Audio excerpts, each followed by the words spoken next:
ஏரியாவிலே மாமனார், நாத்தனார் way less than 100. இதே வார்த்தை way less than 100. என்ன ஒரு நாள் நடு ரோட்ல சென்னையில விட்டுட்டு போறாங்க. எனக்கு கல்யாணம் ஆகி 10 வருஷம் ஆகுது. கல்யாணம் ஆன தொடக்கத்துல இருந்தே என்னை உன் வீட்டுல சொன்னதெல்லாம் கொடுத்தாங்களான்னு ஃபர்ஸ்ட் ஸ்டார்ட் பண்ணாங்க. நானும் ஆமா கொடுத்தாங்கன்னு சொல்லிட்டு எனக்கு தெரியும் எங்க பேரண்ட்ஸ் என்னென்ன கொடுத்தாங்க, இல்லை என் கண் முன்னாடி தான் கொடுத்தாங்க. நாங்க 100 பவுண்ட் கொடுத்தாங்க. அதுக்கப்புறம் பிக்சர்ல 7 lakhs போட்டாங்க. கீழ்கட்டளையில ஒரு லேண்ட் கொடுத்தாங்க. இதையும் மீறி வேற நிறைய காரியங்கள் அவங்க செஞ்சாங்க. கையில 5.5 lakhs கொடுத்தாங்க கல்யாண செலவுக்குன்னு, தாலி வாங்குறதுக்கு எல்லாத்துக்கும். ஆனா இந்த போன கொஞ்ச நாள்ல இருந்தே ஒரு பாஸ்டர் வருவாங்க அவங்க வீட்டுல.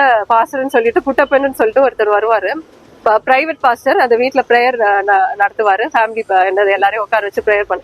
அந்த ப்ரேயர் டைம்ல அவர் கண்ணை திறந்து சொல்வாரு, உங்க அப்பா அம்மா சொன்னதெல்லாம் கொடுத்தாங்களா, உங்க அப்பா அம்மா சொன்னதெல்லாம் கொடுத்தாங்களான்னு திரும்ப திரும்ப அதே கேள்வி கேட்கறனாரு. எனக்கு என்ன பண்றதுன்னு என்ன சொல்றதுன்னு நான் சொல்லுவேன், ஆமா எல்லாம் கொடுத்தாங்க. அதை நீ பாத்தியா, உன் கண் கூட பாத்தியான்னு கேட்பாங்க.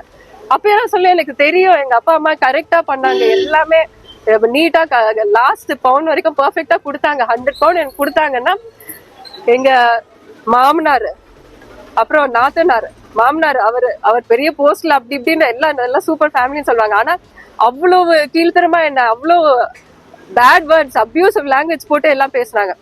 அதுக்கப்புறம் எங்க அம்மா ரொம்ப ரொம்ப கீழ்த்தரமா பேசுவாங்க. அவங்கள அந்த வார்த்தைகளை நான் வெளியிலே சொல்ல முடியாது. அதை நான் ஒத்துக்கணும். உங்க அம்மா இந்த மாதிரி அது அவங்க சொல்றத நான் ஒத்துக்கணுமா? நான் ஒத்துக்காத உடனே அவர் சொன்ன அவரோட கையும் வெட்டிக்க போகிறாரு, என்ன மிரட்டுவாரு நான் ஒத்துக்கணும்னு சொல்லிட்டு. அவ்வளோ மென்டல் டார்ச்சர். எனக்கு நிம்மதியான ஒரு வாழ்க்கை இல்லவே இல்லை. வீட்டுல நடக்கிறத வெளியில சொல்லக்கூடாது. நான் வெளியில ஃபுல்லா ஒரு நாடகம் பண்ணிட்டு இருப்பேன். சரி ஹாப்பியா இருக்கணும்னு சொல்லிட்டு நான் எல்லாம் விட்டு கொடுத்து நான் வாழ்ந்துட்டு இருந்தேன். எங்க மாமனார் ஒரு நாள் கல்யாணம் ஆன புதுசுலே இங்க எங்க வீட்டுக்குள்ள நகைங்களை வச்சுக்க முடியாது, நாங்க பத்திரமா இங்க வேலைக்காரங்க எல்லாம் இருக்காங்க, எனி டைம் அது மிஸ் ஆக வாய்ப்பு இருக்கு, ஏதாவது ஆகலாம். அதனால எனக்கிட்ட பீரோ இருக்கு வீட்டுல எல்லாம், மத்தபடி கபோர்ட்ஸ் தான். மாமனார்கிட்ட பீரோல பத்திரமா வச்சுக்கிறேன்னு சொன்னாங்க. அதை நம்பி, ஏன்னா எங்க வீட்டுல எனக்கு சொல்லி கொடுத்தது உன்னோடது அவங்கள ஹஸ்பண்டோடது அப்படிலாம் இல்ல, உனக்குன்னு கொடுத்தது அவருக்கும் தான், சந்தோஷமா வாழுங்க தான் எனக்கு சொல்லி கொடுத்தது.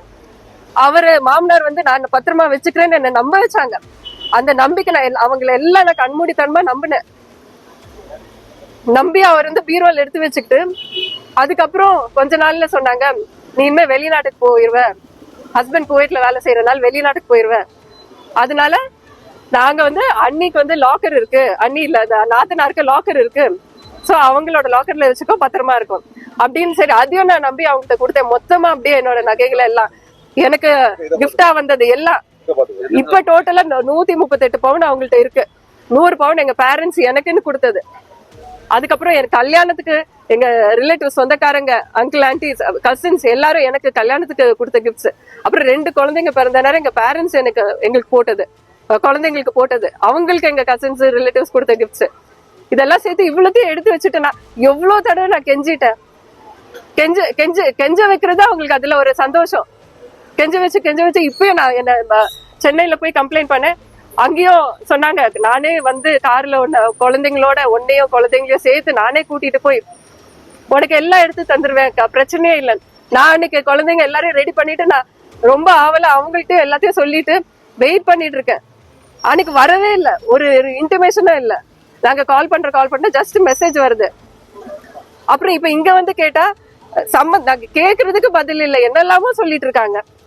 என் நகை இப்ப இருக்குதானே எனக்கு தெரியல. ஏன்னா இவ்வளவு தூரம் எனக்கு கண்ணுல காமிக்காம இவ்வளவு வருஷம் அதுவும் ரொம்ப அப்செட் ஆகி ரொம்ப டிசப்பாயிண்ட், என்ன சொல்றதுன்னு எனக்கு தெரியல அந்த அளவுக்கு. ஏன்னா இவங்க எங்க பேரண்ட்ஸ் பத்தியும் எங்க எல்லார பத்தியும் ரொம்ப அபியூசிவா அந்த வார்த்தைகள் எல்லாம் யூஸ் பண்றதெல்லாம் ரொம்ப கீழ்த்தரமான வார்த்தைகளா இருக்கும். என்ன ஒரு நாள் நடு ரோட்ல சென்னையில விட்டுட்டு போறாங்க, எனக்கு அந்த ஏரியாவே தெரியாது, அது எந்த ஏரியா, நீயே உன் வழியை பார்த்து போய்க்கோன்னு 2 குழந்தைங்களோட அன்னைக்கு நைட்டு 9க்கு அப்புறம் மழை சென்னையில. அப்ப செப்டம்பர் 2018ல நான் எனக்கு ஃபர்ஸ்ட் பொருள் வேணும், அதுக்கப்புறம் நான் பிரிந்துதான் வாழ விரும்புகிறேன்.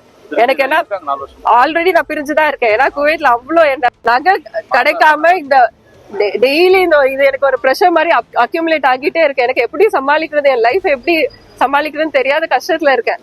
அதனால எனக்கு என் மைண்ட் ரொம்ப ரொம்ப ஒரு ஸ்ட்ரெஸ்ஃபுல்லான சிச்சுவேஷன்ல இருப்பேன். எனக்கு என்ன பண்றதுன்னு தெரியல. 2 குழந்தைங்களும் இருக்கு எனக்கு.